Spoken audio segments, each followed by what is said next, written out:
Educate, entertain, enjoy. You're listening to Aspen Waite Radio. Paul Waite. You're at the home of Sparrow Curry. I say that because it's my little joke with my little chum, Samantha, or as I like to call her, Samantha. But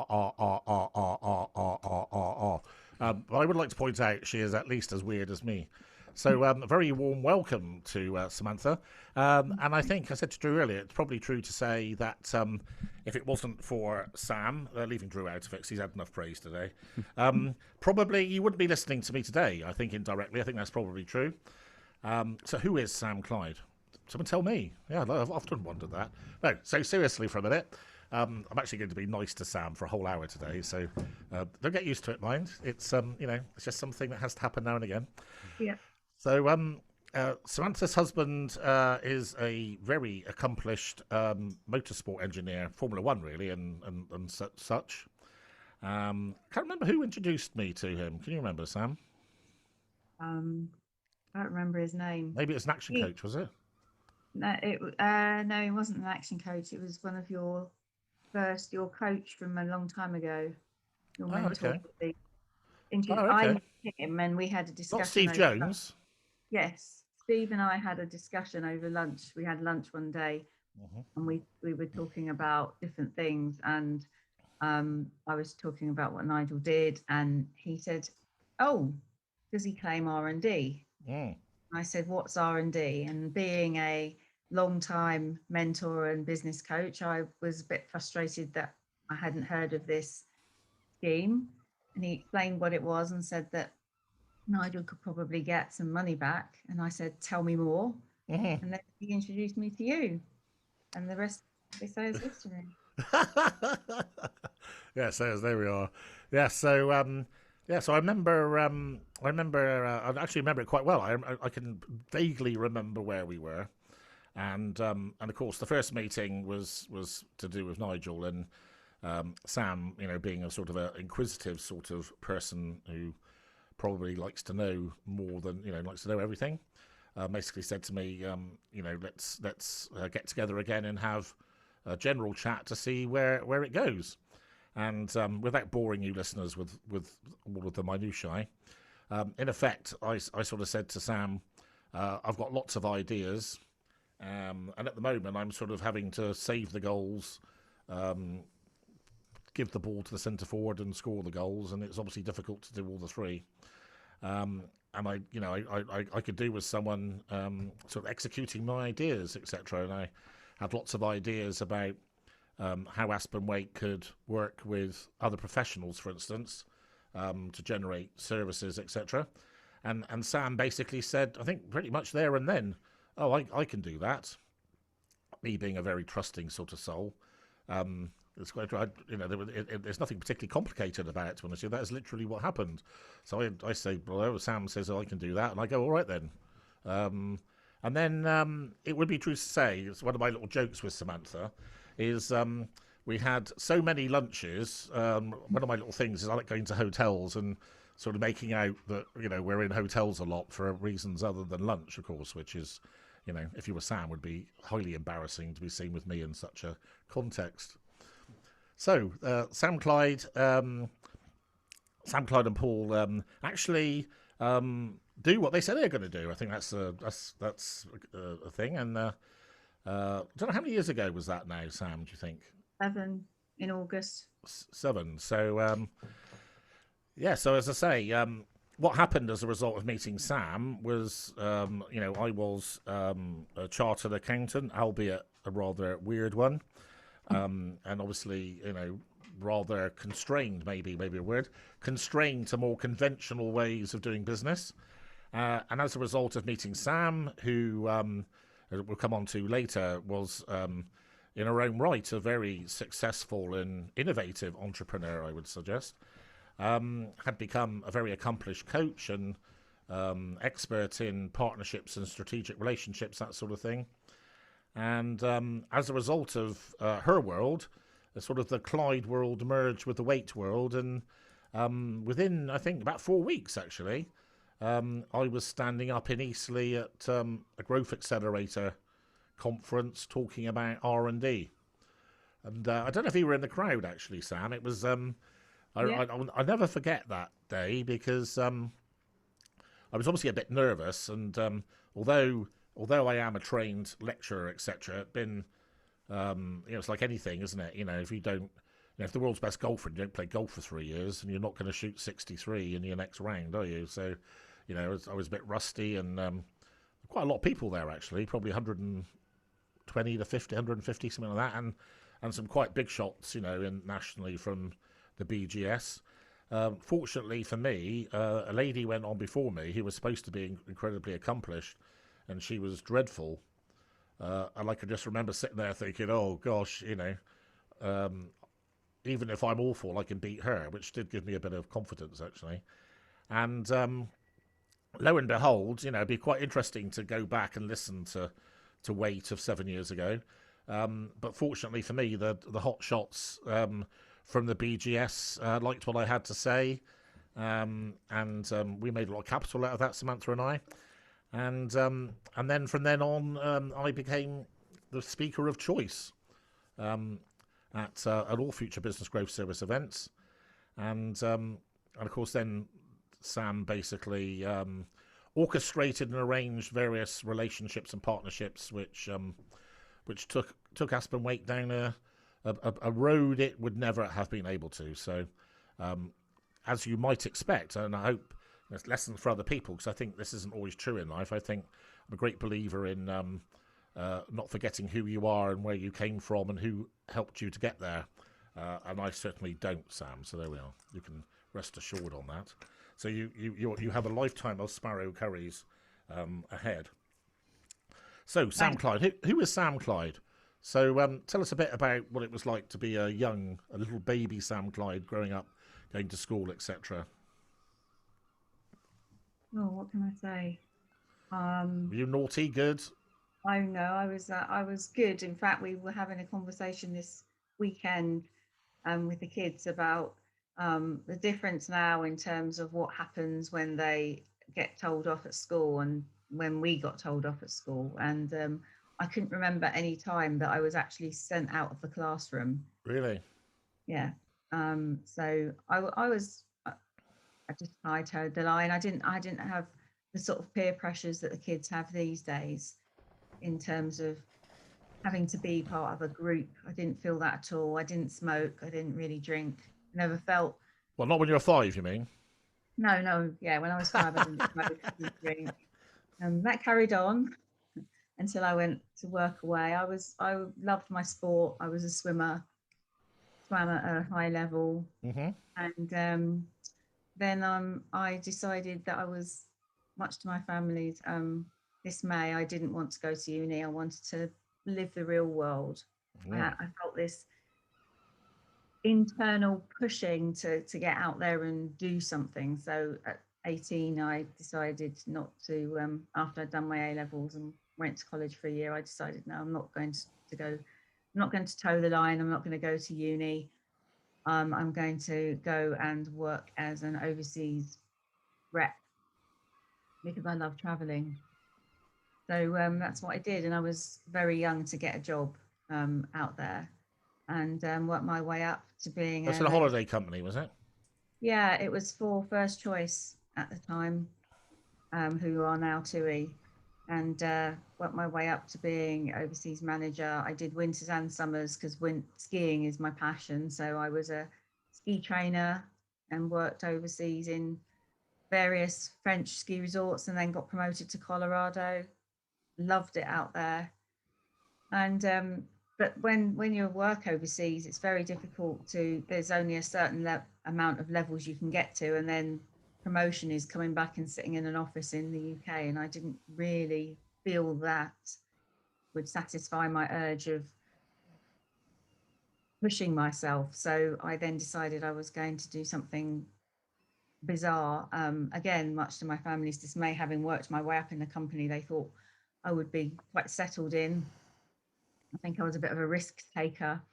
Mhm. So I went to have a meeting with Virgin about putting um, for advertising all of their products, because at the time, quite ironically, given Mr. Branson's flight yesterday in America, I went to have a meeting with them about their holiday company and why they weren't doing a young people's holiday version, because all the other ones, like 1830s, didn't have very good reputation.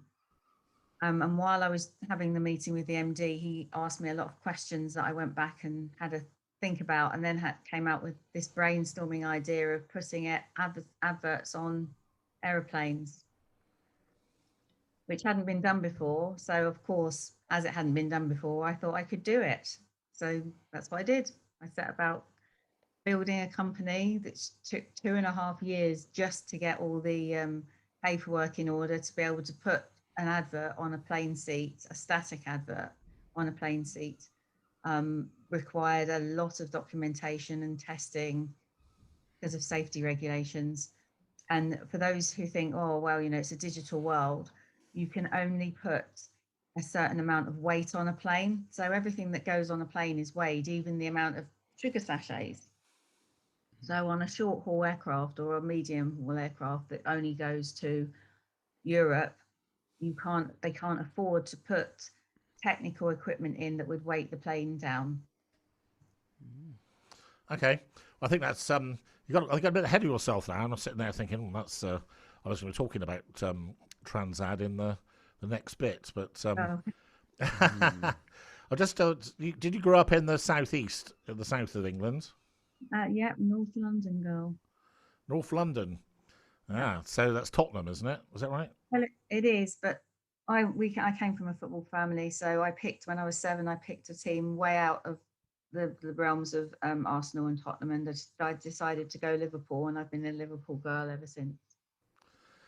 Yeah, we won't, in case I get sued on air, I won't share with you listeners what I say to Samantha about supporting Liverpool. And that's too many. Thick and thin. What was that?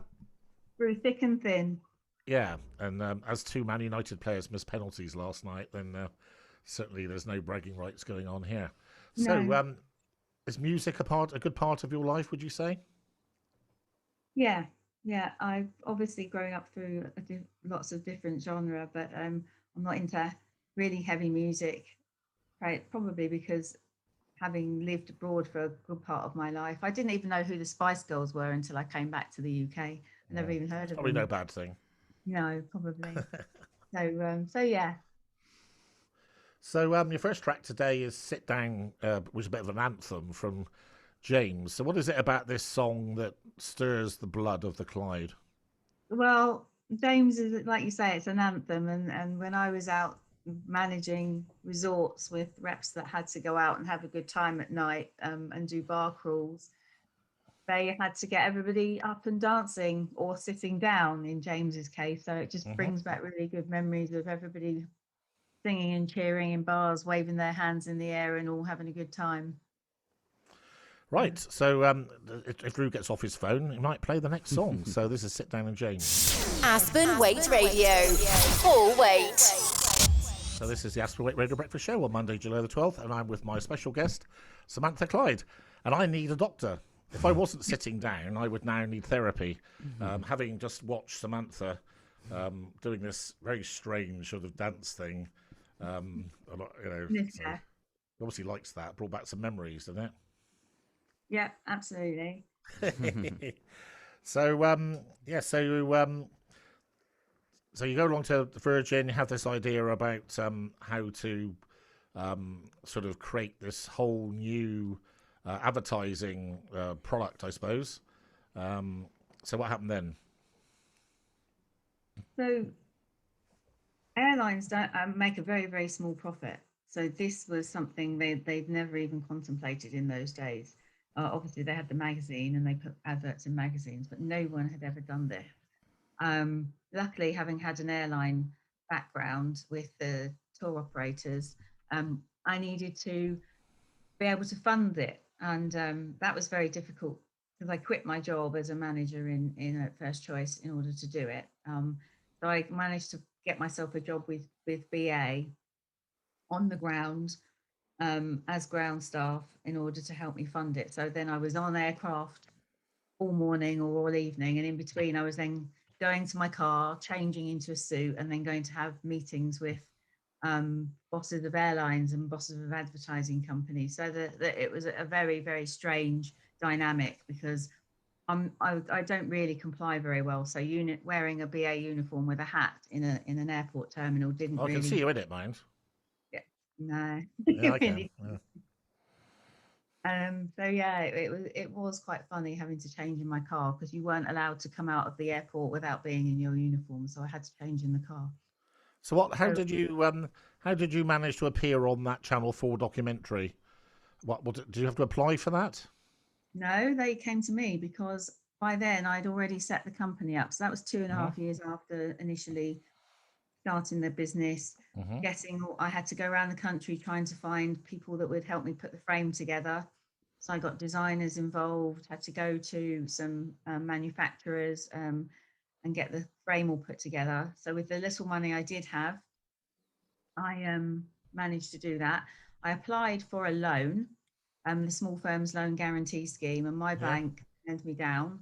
So I was pretty upset about that. But then on the back of that, this board of innovators contacted me and said that they wanted me to apply for an award. Yeah, but how did they hear about you? Because when you apply for this loan, you have to go through this interview process, and anybody whose criteria don't meet, they send those applications to innovation. It was a group of patent lawyers, and they were questioning my patent. And my patent lawyers were a very high reputable company in London, and they had gone through the hoops to try and make sure this patent would be something that would stick. So I had to go and sit in front of this board of patent lawyers who were questioning the authenticity of what my patent said in order to qualify for a loan to help me move on. And at that time, I'd already had to go and try and sign on at the unemployment office just to qualify to speak to someone to get some help. So I was sitting in front of this board with my arms folded very reluctantly. Anyway, they said at the end of it all, they didn't see why the bank weren't happy to go ahead, because they saw no problem with the patent. And then they rang me up a couple of weeks later and said, you need to be in our awards. And I said, well, at the time I wasn't very well. And I said, I don't really have time. And this woman said, no, we don't have many women who have applied, and we'd really like you to apply. So to cut a long story short, applied, and then I won a Barclays Innovation Award up on my shelf for most innovative company. And I think from there, we then tried to get some investors in, but they were all asking for too much equity. So I turned them all down. And then you have to go to the angel meetings, which you know quite a lot about, and you have to stand in front of loads of investors. But I'm guessing at one of those, there was a researcher for the Channel 4 program. I didn't know that at the time, but they then contacted me saying we were at an investors meeting that you did a pitch at, and we really like what you do, so we'd like you to be on our program. And that was it. So there were 4 other companies and myself, and then we had to pitch to this investor, and one of us won the investment, and that happened to be us. So we got some Channel 4 airtime, which is it was sort of like Dragons then, but not, because I didn't have to stand in front of dragons. I just had one. We all had to pitch to one investor, and then he decided not to invest physical money. He wanted to take the company to the market, so we floated the company in 3 months. Yeah, I have to say I've seen that documentary. Watched it quite soon after I met you, and yeah, I thought it was an interesting program actually. And of course, you had a male sidekick at the time, if I remember rightly. Yeah. Forgotten his name actually. Russell. So, do you still know Russell? Yeah, he's a very good friend. So yeah, years and years and years later, we still chat, and I saw him last year. Yeah. So, how mature was the company when you went on the documentary? Were you actually generating revenue, or were you still pre-revenue? No, we were generating revenue. when when they filmed us on the aircraft, we were actually putting ads on the aircraft. I can't remember which company we were doing it for, but we needed the money to expand, because making the frames was our biggest investment. So we needed to make those in order to have a change of frames to put on the plane. So the program gave us quite a lot of airtime exposure. From that, the Management Today contacted me and asked me to interview for their section on emerging entrepreneurs, which they did an article on me on. And then they asked me to be part of an interview process for top 30 entrepreneurs under 30, and got on that. So we got lots of exposure, and we floated the company, and all seemed really good. Are you going to tell us why it wasn't, or is that too painful? No, it's not painful now. All these years later, it was for many years afterwards. But I don't know how I make it's too liable. But basically, the investor was not a nice person, and basically wrecked my company. So I ended up with nothing. I guess. So what do you think? What do you think that experience taught you? That helps to make you who you are today. Do you think there are positives that came out of that? Massively. When I could see through the wood for the trees, it was a game changer, because at the time I'd lost everything. I'd lost my patent, I'd lost my money, I'd lost my company. I had nothing. So I had to move back in with my dad because I didn't have anywhere to live.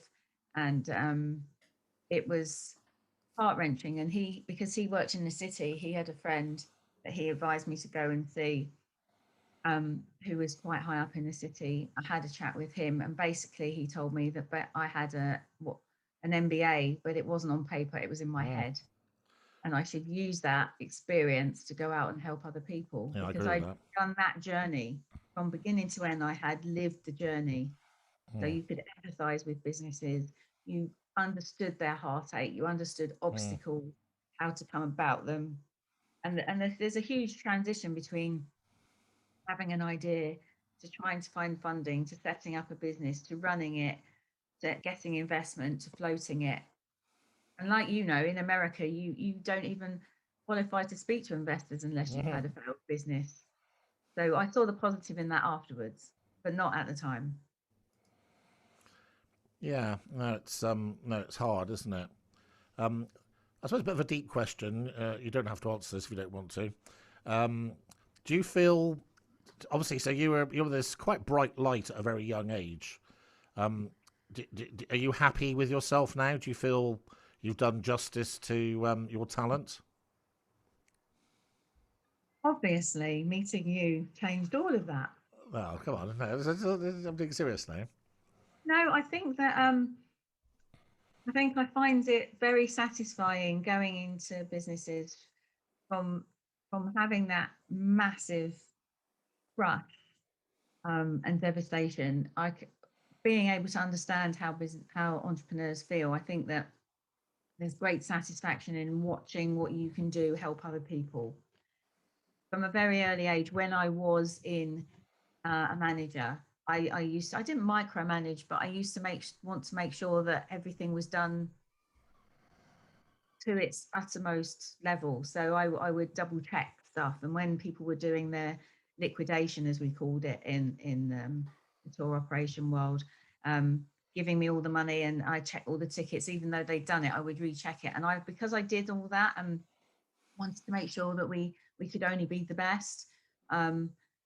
I missed out on a big concert in Turkey, and my manager said to me, "You didn't need to miss out on that, because if you put trust and faith in what you are doing with your own employees, in inverted commas, then you would have been able to go there, because the satisfaction on bringing them on has to be the biggest satisfaction of all." And I think you can see that in what Gareth Southgate's done with the football team. You see his passion for bringing them on to where he was, and I think that shows every great manager and every great boss, I think, can can take that in to heart, that they're bringing on their staff to build and grow themselves. Okay. So, good point for your next song. So, is this airline related, or is it just a coincidence? I believe No, I can fly. I believe I can fly is because when I was driving to meet my investor for the first time when we were doing this recording, he lived in Birmingham, so I had to drive up Mm. there, and this song came on, and it became sort of something that was heartwarming for me, thinking, actually, I can do this. Hmm. I've been through lots of hoops, and I said, I believe I can do this. So it just happened that I believe I can fly was very relevant to what I was doing, but forget who the artist was now, because of what happened afterwards. But Mm. actually, the words in it are very relevant to Okay. everybody who thinks they can do something. Brilliant. Paul Waite. I believe I can fly, and R. Kelly. That's Sam's second choice today. I think I liked what you said just before we went into that song. Of course, one of the quotes on your LinkedIn profile is being in the right place at the right time. But the most important thing is then doing something about it. I think that's actually the same thing as Paul's serendipitous synchronicity, isn't it? Really. And I guess your My Story is very much a reflection of that. So two people happen to be in the same room, and so for instance, I think this is quite important for people listening to this. So Sam's obviously listening to a conversation, and then many people in her position would have just gone home, talked about it with their husband. Nigel would have done a claim, that would have been the end of it. So Sam says, well, let's see if we can, find out more or whatever. We then get back together and have this process, which I think can happen if both parties are up for maybe trust or collaboration at an early stage, and you can obviously get down the road much quicker than more cautious people might, for instance. And I guess that's sort of what you're all about now, isn't it? So, at what point do you think, after you got wounded, shall we say, how long did it take you to become the wise woman you are today, and maybe a mistress of strategic partnerships? And tell the people why they're so important. But why partnerships are so important? Hmm. I think from when I worked overseas, we had to build our own business model. So I learnt business very young, again, not through a book, but through actions. And we had to partner with companies overseas in order to build our own business model and make money for the company, because that's the only way they make money. So I learned very young, at a young stage, but I didn't have about partnerships. I didn't have enough time to do anything about it. And then when I was in the airline business, again, it was relevant to what I was doing, but there was still a lot of money to be spent. It didn't really work, the partnership model in the airline business. So when I came out of it and had to pick myself up, it took me probably a year, at least a year, to get back into the right mindset. But during that year, I looked back on the partnership model that I had once looked at, and I then looked around at what business was doing, and how they were working, and I researched a lot of different partnership gurus, and then I did a course with one of them to, I think, to make my knowledge greater than it already was, and to give me a different angle and approach on what I was already thinking. I looked at partnerships around the globe that were already happening, and I built from there. And then I put it all together in my head and decided that actually businesses could make money by building long-term partnerships, and that they would actually, it's an asset to a business. And I through my research, I realized and found out that actually when you're having your business valued, your business is worth more if you have long-term partnerships rather than just a marketing strategy. They are counted as an asset. And I can't for the life of me now think of which study it was done, but it was done by one of the big financial institutions. And I can't remember how much the percentage was, but I think it was about 10%. But anything that can actually add value to a business and how they want to grow is worth doing. And if you haven't got any money when you want to start your business, partnerships is one of the best ways of actually starting off when you don't have the money to invest in marketing. Because it doesn't matter if you're a one-man band or a multi-million pound global entity, partnerships will work for you. Yeah, just getting a bit technical at the moment. So Sam was talking about the importance of the value of long-term partnerships. And of course, ultimately, what helps to drive the value of a business is the creation of a long-term income stream, or what you might regard as an annuity. So we, for instance, in Aspen Waite, have relationships with long-term partners. And I think it would be quite easy to demonstrate to a would-be buyer, a valuer, etc., the revenue stream that arises from that partnership. So actually, and of course, the other thing, which I know, one of the reasons you are who you are is because obviously we're very like-minded like this. Of course, at the end of the day, I think people need to understand that business and life is all about other people and your own people. Do you agree with that? Yeah, absolutely. Couldn't agree more. It doesn't matter what you sell or how you do it. If you don't have good people in your business, the business just won't work. Because people buy people. They don't necessarily. If your product isn't right, or you have a bad experience, like people did if they came on holiday and had a bad experience with First Choice, they would say go and have a holiday with Thompson's. But actually, if the holiday had been bad but the people are good, they'll come back because the people were good. Yeah. So I don't know whether you're happy to talk about that other business you were involved in when I first met you, or whether that's not for today, if you know what I mean.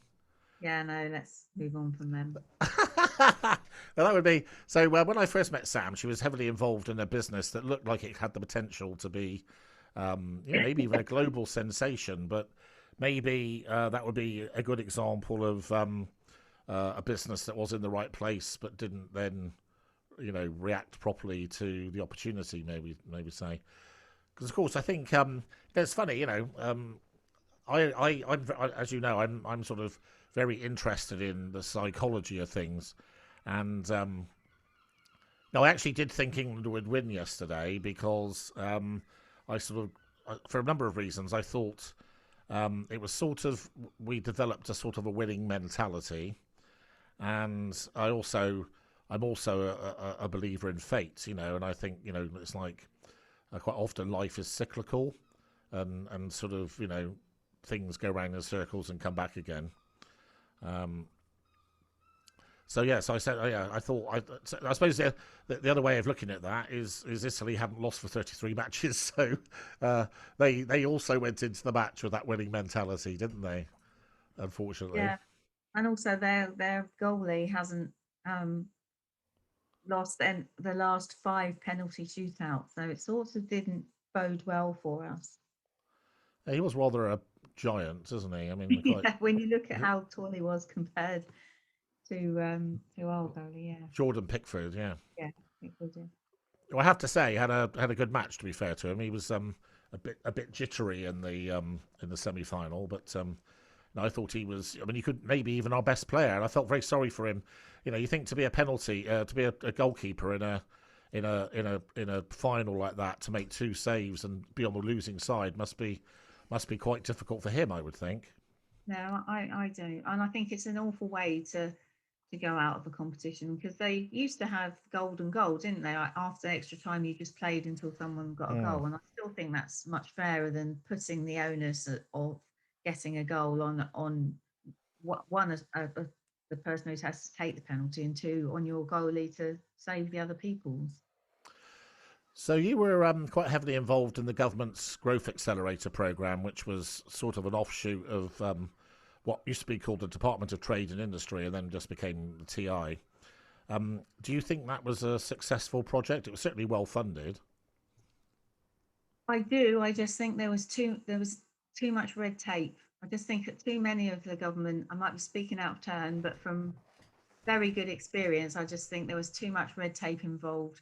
Whenever you went to businesses, they had to fill in so many forms and jump through so many hoops to qualify, just like I did when I was trying to get help.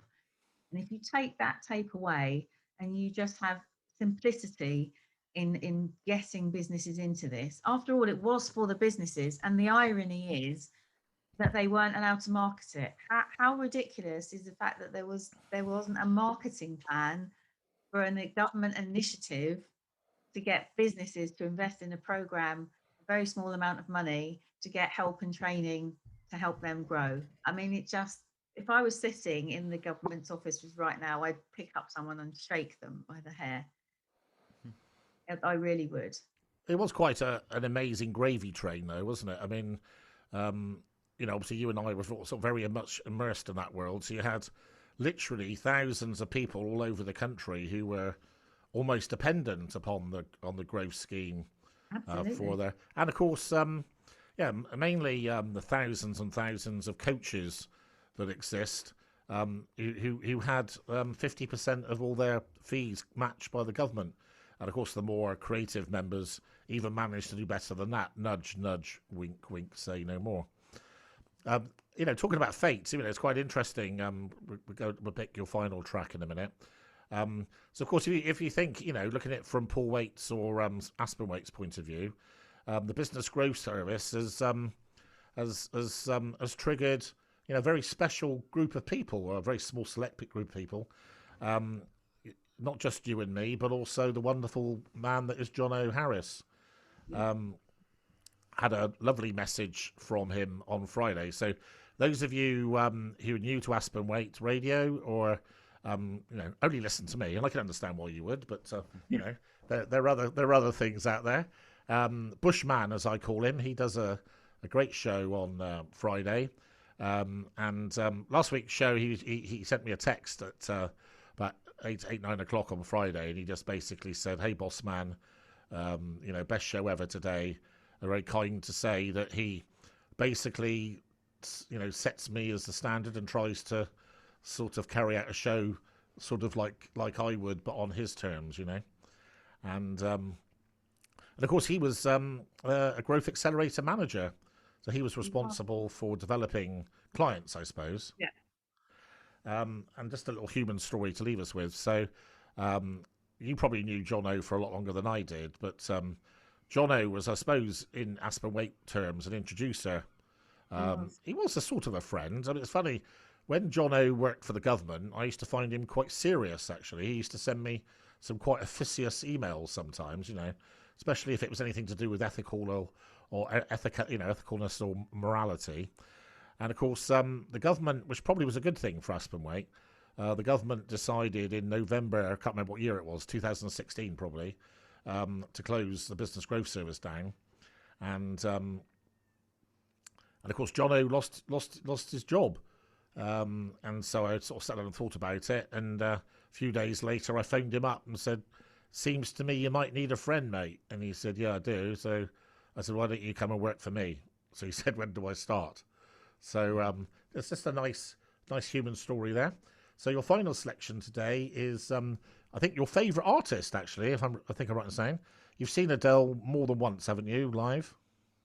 Well, I was supposed to, but Nigel was very, very sick and in hospital the day that the second concert that I'd sat on the computer for all day trying to get tickets for, but he was in hospital and he kept saying to me, "No, go." And I said, "No, I can't leave you." So I missed out Adele's second concert. So that's love for you. I did have to go like this. I'll remind you of that. So this is Sam's final track today, and When We Were Young, many years ago. Not very many. This is Paul Waite on Aspen Waite Radio. Hello, this is Smug Paul on the Aspen Waite Radio Breakfast Show. It's Monday, July the 12th. Do you know why I'm feeling smug, Samantha? Because it's exactly 9:55 when that song finished. I know, those little things. So every now and then I actually manage to finish a link exactly on bang naught naught, and it's little things.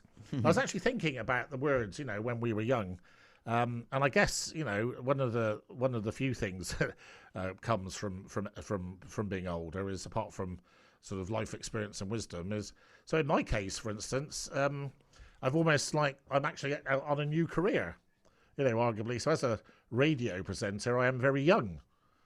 So this old man in this young sort of thing. So, comes back to what, who was it who said it at the weekend? Cavendish. Yeah. I was banging on about Cavendish earlier, who's obviously a great hero of mine. And he said he was interviewed after he won his 34th stage, he said, don't let people tell you can't do what you want, he said. And I like that. That's the whole sort of message. So in the 4 minutes we've got left, Sam. So one of the things that's happened. So Sam, I guess, is like, I'd say if Aspen Waite was a house, then Sam and I sort of built the house or something, or designed it, and then the house has sort of had its exposure to the elements over a number of years, and now probably this is how I would see Sam today. Sort of become the mother of the marketing department, maybe, or something, which is quite nice. The sort of things have come full circle. So the old alliance between Clyde and Waite has sort of re-established itself in a quite a different way. And I guess some of you might think, what these crazy people doing having a radio station. So what do you think are the benefits to a business of having radio, and also for people listening, why should they want to be involved in our radio?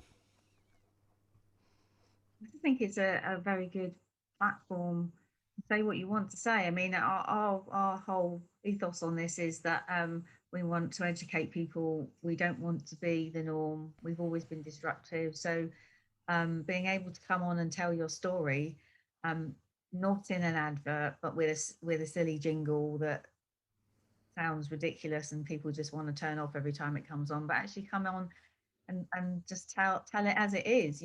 Everybody who has a business has a story to tell, and everybody who has a business has a different experience, whether it's good or bad.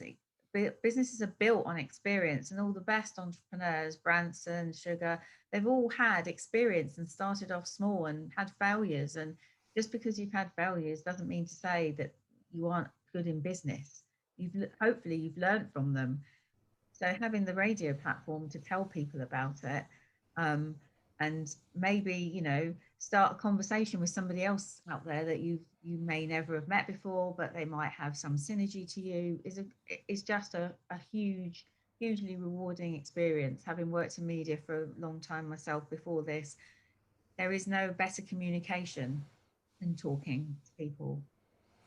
No, it's interesting, just talking on the wider issues, because obviously, one of the benefits of interviewing someone like yourself is we're trying to pass on wisdom and knowledge to other people. So one of the things I say all the time, is if you dare to succeed, you also dare to fail. This is also very true in a sporting analogy. So I often say, if you're a football or a rugby team and you actually try to win, you also potentially can lose by more than a team that doesn't try to win. And of course, one of the things that I get quite upset about as someone who tries to do new things is you do get the knockers who sort of turn around and criticise everything that goes wrong. And of course, none of us are perfect, and as I often say, none of us have had two lives. So sometimes when you start off an idea, and the radio station would be a good example, you do sometimes go off in a direction and then have to adapt, rein it back, and go again.